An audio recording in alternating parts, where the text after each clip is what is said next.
They mistakenly shot and killed 18-year-old Nasir Marks, who they thought was a rival enemy, but just happened to be an innocent that was walking down the block at the wrong time. 30 minutes later, Reek and his crew drove to North Philadelphia and gunned down 15-year-old Kanye Pittman, who you might know as the young bull from the back block. At 14, Reek's life took a drastic turn. They crashed the car. He spent several days in a coma and woke up with no recollection of how old he was.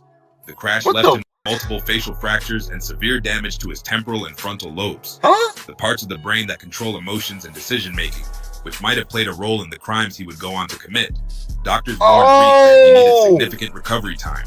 So this nigga went crazy and never recovered. Okay.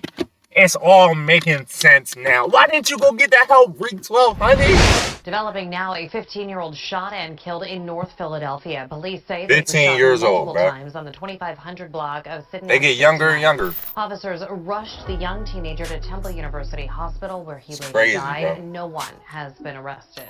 From a North Philadelphia teenager rapping about the struggle to one of the city's most talked about drill artists, Reek 1200's rise was fast and fueled by the streets. Tied to both YBC and YFA, his music reflected violence, gang life, and recklessness. But behind the tracks was a life spiraling into chaos. That chaos exploded when Reek was charged with murdering 2 teens in a single day, a crime that sealed his fate before he you couldn't even wait! Much of the information about his early life comes from a detailed article from the Philadelphia Inquirer, which included exclusive interviews with Reek from behind bars. Same day is crazy. Back to back, bro. You was bloodthirsty that day. I ain't gonna lie. This is the story of the rise and fall of Reek 1200. Reek 1200, or Samaj Nolan, was born and raised in North Philadelphia, growing up near 12th Street and Susquehanna Avenue. His early life was shaped by hardship. His mother had him when she was just 16 years old, and his father's presence was short-lived. Reek's father was killed when he was just 1 year old, leaving him with only faint memories of the man. In fact, makes perfect sense. That's all I needed to hear, bro. That's the most standard story for the average hood nigga, bro, that go and smoke niggas for fun. You get what I'm saying? Single mom. Mom had him when she was young. No dad. Dad either left or died or in jail. In fact, Reek's father spent much of his infancy behind bars, and the brief window when he wasn't incarcerated was tragically cut short when he was shot and killed. Despite these early losses, Reek described his childhood as relatively normal, at least by the standards of North Philly. He and his friends spent their days hanging out in the neighborhood, often with little to do. By the time Reek was 12, his behavior had started to shift. He began smoking weed regularly, and soon after, joyrides and stolen cars became part of his routine. Violence wasn't yet a defining factor in his life, but he was already drifting away from the structure that school was supposed to provide. Standard story, right? Standard, this is all a standard prologue in a hood nigga life. He said he was 12 years old. He didn't have nothing to do. Him and his friends started stealing cars, smoking weed. Hey, I always tell y'all, bro, that's why you need to put your kids in sports or some type of extracurricular activities, bro. Because when they bored and they just got nothing but time on their hands, they bound to get in trouble, bro. Right here. Perfect example. In middle school, Reek's attendance became inconsistent, and by 8th grade, he was skipping class more than he was showing up. This was also the period when he began taking his rap career more seriously. Reek had been writing songs since he was around 8 or 9 years old, but as his teenage years arrived, music started to consume more of his time. By 13, Reek had fully embraced his rap persona, calling himself Reek 1200. The name Reek 1200 was a reflection of both his identity and his environment. The name Reek came from a nickname his friends gave him, while 1200 represented his block, 12th and Susquehanna in North Philadelphia. His early songs had a melodic tone, focusing more on his experiences as a North Philly teen. But things started to change in late 2020 when drill music, a subgenre rooted in violence and gang culture, began to take hold in Philadelphia. Reek shifted his focus, and his music became darker, filled with references to shootings, guns, and the beef between his crew and their enemies. At 14, Reek's life took a drastic turn. While fleeing police in a stolen car with friends, they crashed the car, and Reek was thrown from the vehicle during a crash. He was ejected through the windshield and left lying in the street, unconscious and severely injured. He spent several days in a coma and woke up with no recollection of how old he was. The crash left him with multiple facial fractures and severe damage to his temporal and frontal lobes, the parts of the brain that control emotions and decision-making, which might have played a role in the crimes he would go on to commit. Doctors warned Reek that he needed significant recovery time, recommending that he enter an inpatient facility to heal. But Reek refused. Instead of following the doctor's recommendations, he went right back to his old habits, smoking, rapping, and eventually turning to pills. Oh, so this nigga went crazy and never recovered. Okay. It's all making sense now. Why didn't you go get that help, Reek 1200? Why didn't you go get down? This nigga's crazy. He don't even remember his age, bro. He don't remember good from bad. He don't... Oh, man.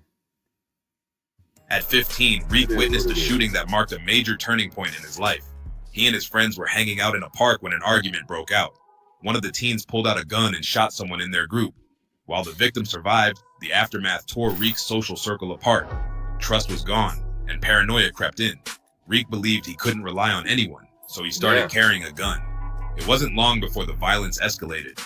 Reek's crew, now calling themselves the Young Face Arrangers, or YFA, they gained a reputation for targeting their rivals. The group's chilling nickname referred to the disfigurement that often came with gunshot wounds to the face. Like, bro. A grim reflection of the violence they were embracing. As tensions rose, niggas gangs used to be called like some thorough shit, like some get money type shit, like, you know what I mean? Like young fly niggas, or you know what I mean, young rich niggas, or like, man, was introduced to members of the Young Bag Chasers, YBC, a West Philly crew that had gained a following for blending drill rap with real-life violence. Reek quickly became a key figure in their music videos, flashing guns and rapping about street conflicts that blurred the line between entertainment and reality. He and YBC members collaborated on songs throughout 2020, their growing fan base drawn to the raw, violent narratives they delivered. By this point, Reek's music had fully shifted to drill. His songs became more aggressive, openly taunting his rivals and even hinting at specific shootings. Tracks like Oh No and Head Crackers painted a picture of a young rapper deeply entangled in the violence he was describing. On May 25, 2021, Reek's street lifestyle reached a deadly climax. He and two associates set out that evening, armed and looking for their enemies. Their first stop was in West Philadelphia, on the 3900 block of Popular Street, where their enemies were known to hang. Once they got there, they mistakenly shot and killed 18-year-old Nasir Marks, who they thought was a rival enemy, but just happened to be an innocent that was walking down the block at the wrong time. Half hour before that shooting, an 18-year-old was shot. I just made a video in the city's Mantua section about somebody else in Philly. Identified him as Nasir. And I said, if you in Philly, bro, you could be innocent and get smoked. It's so easy. Because most niggas in Philly look alike anyway. They wear the same clothes. They talk the same. They got the same motherfucking names. Every nigga named Reek, Leak, it's all the same shit, bro. You know what I mean? Mars, some bullshit like that. Nasir Marks, he was shot multiple Everybody got the times same names, talk the same, dress the same, look the same, got dreads. No one has been arrested. As of last night, the city's homicide count was at 206. That is 40% higher than this time 1 year ago. That's what it is, man. On May 25th, 2021, at approximately 7:29 p.m., Philadelphia police officers responded to reports of a shooting on the 3900 block of Poplar Street in the Mantua section of the city. When officers arrived, they found 18-year-old Nasir Marks suffering from multiple gunshot wounds. Officers quickly placed Nasir in their patrol vehicle and rushed him to Penn Presbyterian Medical Center, where he was pronounced dead later that evening. Nasir Marks was just 2 weeks away from graduating from Overbrook High School. His plans were set for the future. He was preparing to attend Kutztown University in the fall. On the night of the shooting, Nasir had been wearing his Kutztown University hoodie, a symbol of his bright path ahead. According to his father, Jermaine Thurman, Nasir was set to become the first member of their household to attend college. On the day he was killed, Nasir left his home to visit his girlfriend in who lived down the bottom, a trip that should have only taken about 15 minutes. Authorities reported that the shooter was possibly wearing a ski mask and fled the scene in a stolen green SUV. Philadelphia Chief Inspector Scott Small highlighted the tragedy, noting that Nasir's murder occurred within a short window of another shooting that claimed the life of a 15-year-old in a separate incident that same evening. Marks, who was just weeks away from graduating high school, had no involvement in the conflict that led to his death. 30 minutes later, Reek and his crew drove to North Philadelphia and gunned down 15-year-old Kanye Pittman, who you might know as the young bull from the back block. This time, it was not a case of mistaken identity. Police also rushed to a separate second shooting around 8 o'clock Tuesday night when officers found 15-year-old Kanye Pittman fatally shot on the 2500 block of City Street in North Philly. He was a why does he do freshman it at like? Benjamin And I Franklin mess it High with that School. young from He the was shot in the back. head, the neck, the chest, the torso, and arm. I always wondered who that was, though. Meantime, a I never even third seen team what was cuz looked like. I just be On hearing April young from the 25th, back. 2021, at around 8 p.m., gunfire rang out on the 2500 block of North Sydenham Street in North Philadelphia. When officers arrived on scene, they found a young male lying in the street with multiple gunshot wounds. He'd been hit several times, and his condition was critical. With no time to wait for medics, officers loaded him into the back of their patrol car and rushed him to Temple University Hospital. Despite the efforts of trauma staff at Temple, the victim was pronounced dead shortly before 8:15 p.m. He was identified as 15-year-old Kanye Pittman, Reek 1200, Zaire Crawford or Baby 1K, and Yassian Miles or Baby Wick. All YFA members were later identified as the suspects in both of these murders that happened just 30 minutes apart from each other. Following the murders, Reek went into hiding. For over a year, he evaded police by bouncing between Airbnbs, all while continuing to release music. Many of his biggest songs were recorded while he was actively wanted for the two murders. While on the run, Reek would often hint at the murders in his tracks, dropping coded lines that taunted both his enemies and the police, as if daring them to catch him. During this period, every nigga wanna be TK. Did you not just see what happened to TK? My nigga, oh my gosh, bro. Okay, so I'm gonna commit a murder. Then they found out I did it, so I'm going to run. I'm gonna hide. But while I'm hiding, I'm still gonna drop music and talk about what I did, so I can put even more evidence out there that I did it, and they could possibly find my location, find where I'm at, find who I hang with. Oh my. Man, they already said he didn't flew through the windshield, messed his whole brain up. He can't think right. So I'm not surprised, bro. I'm not gonna lie. Reek had a daughter was born. He only saw her once, in a hospital room where he briefly held her before vanishing. You had a back daughter into too? hiding. In July of 2022, Reek's run came to an end when authorities tracked him down. Prosecutors used cell phone records, location data, and forensic evidence to build a strong case against him. Did you not learn your dad got killed? Your dad went to jail and wasn't in your life, and you see how you turned out, and you gonna do the same thing to your daughter, to your kid. Oh, let me not be in her life either. Let me go to jail. The cycle repeats itself. I tell y'all, bro.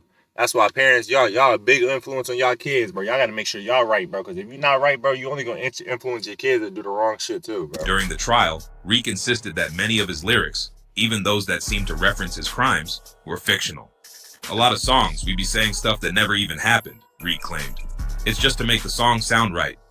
His lawyer would also argue that every this rapper traumatic say brain that. injury played a significant role in. Maybe when drill first came out, y'all niggas could say that. Okay, maybe the judge might believe that. My nigga, drill music been out for a minute, bro. The judge not going for that shit. She done heard 10, 20, 50 niggas say that when they stand in front of that stand, bro. Come on, guys. That shit not working. The choices Reek made afterward. Choices that would lead to devastating consequences. But the jury wasn't convinced. Reek was convicted of 2 counts of first-degree murder for the killings of Kanye Pittman and Nasser Marks and sentenced to 35 years to life in prison. He won't be eligible for parole until 2057, when he'll be 53 years old.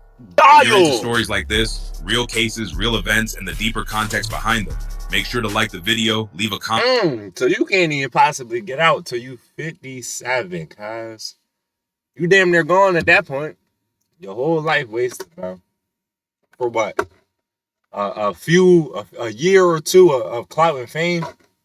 Not even worldwide clout. You know what I'm saying? It's a little different. TK, his shit was worldwide. You know what I mean? Like niggas knew him. Nigga, your shit was citywide. Only niggas in Philly knew about you doing them drills, bro. Come on. That shit was not worth it at all, bro. Oh my God, niggas don't think, dog. I don't get it, bro. You go do all this shit, killing niggas for a couple of Philly thotties that's burnt out anyway. Probably gave you some shit anyway. You get what I'm saying? Go and get cracked by the next nigga right after you leave. And all that. For a little bit of clout. Comment and subscribe to the channel. There's more coming out soon. Thanks for watching. Man. I'll see you in the next one. So, man, like and comment on this video, bro. Each like give this nigga repair one brain cell in his head, bro. Because this shit not thorough at all. Like, I ain't gonna lie, bro. I don't get it, bro. Like if I was a parent, bro, my kid living in Philly, bro, we immediately move. I don't care if we gotta stay in the woods, my nigga, in a fucking barn or something, bro. I would rather do that than live in Philly, bro. Cause I promise, bro, you could just walk out Philly, bro. We walking down the street to your drone crib and get smoked, bro. And you didn't even do nothing. You didn't do nothing but just walk down the street and you can get smoked. Bro, a nigga could run up on you and just smoke you for no reason. You could get caught in crossfire and get smoked for no reason. Niggas could just literally just go on a joyride and just be off pills and just want to smoke somebody and come up to you and smoke you for no reason. Bro, what the fuck? Oh my God. Man, you can't make this shit up, bro. This is crazy, bro. Hey, man. Let me know how y'all feel about this down below in the comments, bro. And cause you should have went to that mental hospital. I'm telling you, bro. Maybe it could have saved you, bro. You over here, you don't even remember your age and you talking about I'm fine. Nigga, you ain't fine. You don't even know how old you is, bro. What the hell? Niggas be crazy. And I always knew he was crazy too. Like, I could see the look in his eyes when I was listening to his music. He just got that certain look like he motherfucker crazy. I think he cross-eyed too. I think like one eye is going this way and the other one straight. So like I always knew that he was a little crazy from that. You know what I'm saying? He got that Charleston white eye and shit. But yeah, man, that's the end of this video, bro. If you enjoyed it, go ahead and leave a like or drop a comment down below. Hit the subscribe button, turn on the notifications. We go catch y'all in the next one.